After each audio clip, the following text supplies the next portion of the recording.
Smruti, and this is the series Being a Montessori Parent. And on this video, I have a very special guest, Margie Skolnick.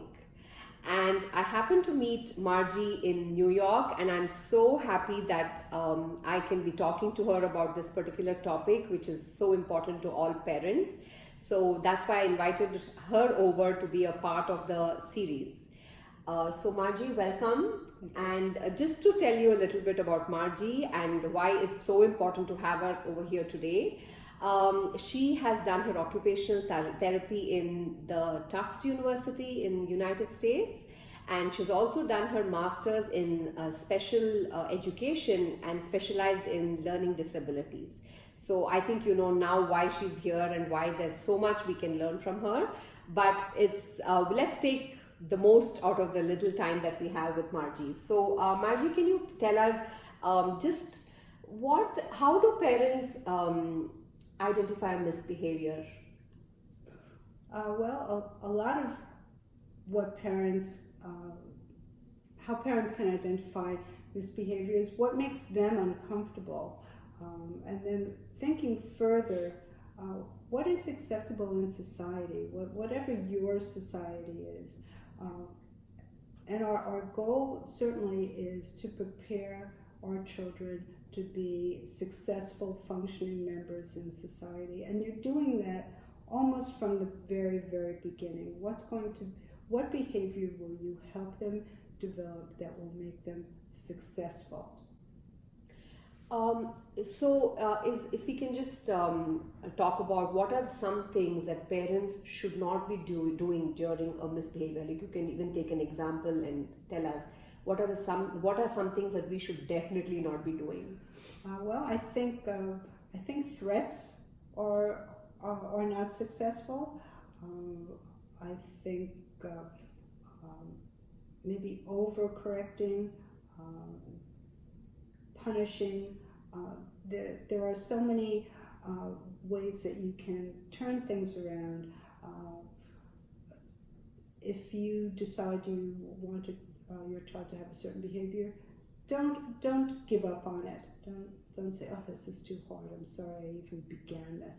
You know, you can't. If you give a command, you can't give up on it. You have to be committed to making sure that it happens.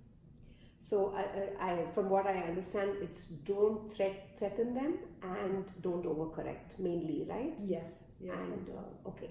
So the other part is, what should we be doing during a misbehavior? Like how do you handle a misbehavior in a positive way? Well, that's a challenge because it's often so exasperating, and often children choose a public place to embarrass you and embarrass themselves. So to begin with, we can try praising what they're doing well, getting their attention by refocusing them, praising even the slightest thing, and trying to ignore some of the behavior that you're finding annoying. If you can do that, if it doesn't create an unsafe environment.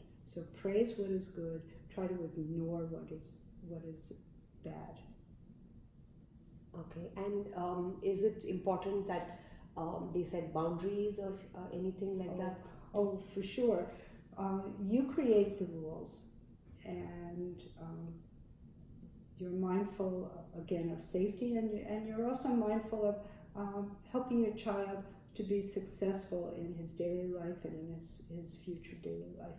So if you create a boundary, you must be committed to it, you must be consistent with it, and you must persist in making it happen, that he stays within whatever boundaries you create. So if you call him and your goal is that he must come, you can't call him 3 times and let him decide when he comes.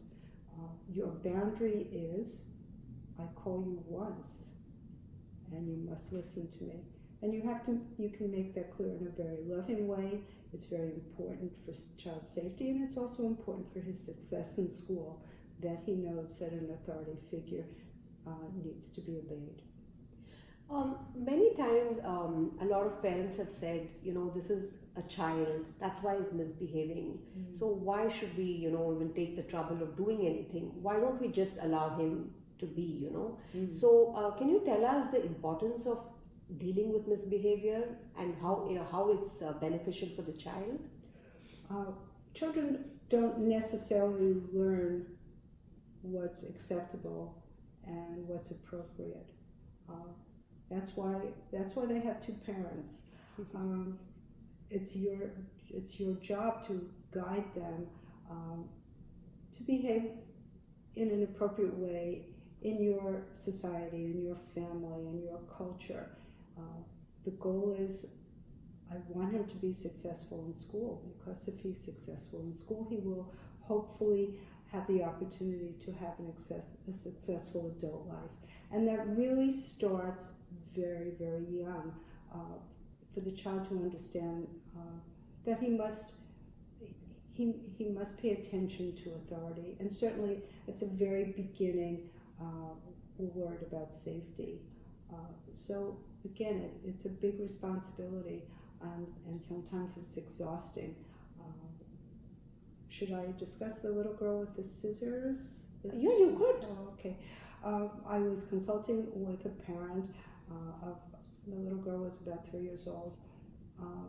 The child had scissors. It was definitely not safe for her to have scissors in her hand. And mother said, "Please give me the scissor." And the little girl didn't. Mother said it 2 or 3 times, "Give me the scissor." And finally, I couldn't stand it anymore. I said, "Get up and take the scissor from her." So the child at that point gave Mom the scissor, and Mom said, "Thank you." And I said, "Well, why are you thanking her? She disobeyed you." Mom said, "Well, I want this to be a positive experience." I said, "Well, unfortunately, this isn't the opportunity for it to be positive. It's the opportunity for you to teach her that she has to obey you. And then in the future, when she does, that's when you can praise her and tell her what a grown-up girl she is." That's very interesting, Margie. We were talking about this too, about love and how you show it when a misbehavior happens, right? Can you talk about that? Oh, yes. Well, I can give another example. Yes, please. I was dealing with a mother who had a son who had temper tantrums, and of course it was very upsetting to her, and her way of handling the tantrums was to comfort him and hug him and kiss him and tell him everything was going to be all right. I don't remember if she gave him cookies, but that could have been in there too. But essentially there were a lot of rewards for what was not acceptable behavior. And what worked with this child in a different circumstance was the grandmother and I ignored his tantrum. And we carried on a very simple discussion with the communication to him that we were ignoring him. And he stopped his tantrum.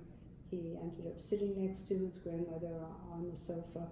And at that point, she gave him lots of hugs and love, and she talked to him about what was upsetting to him.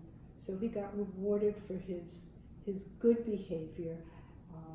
And as unbelievable as it may seem, a tantrum is often a child's effort to get attention. And we say, well, what kind of attention is he getting?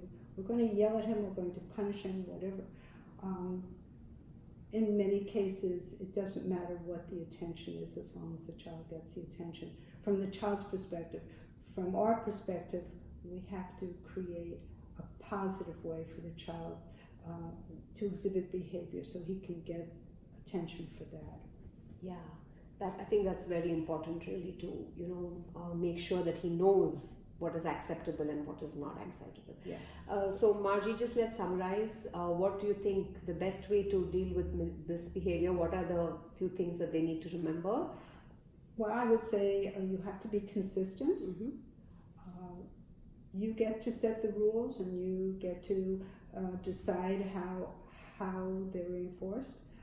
I can say whatever rules you set, you have to be committed to them and you have to be persistent.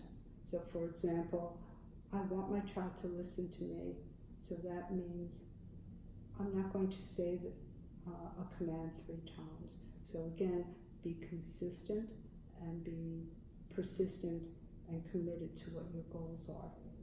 Thank you so much. So I hope you guys start using this. First of all, identify the misbehavior and then do what Margie just said, and make sure that you're getting it straight with your child as to what is acceptable behavior and what is not acceptable behavior.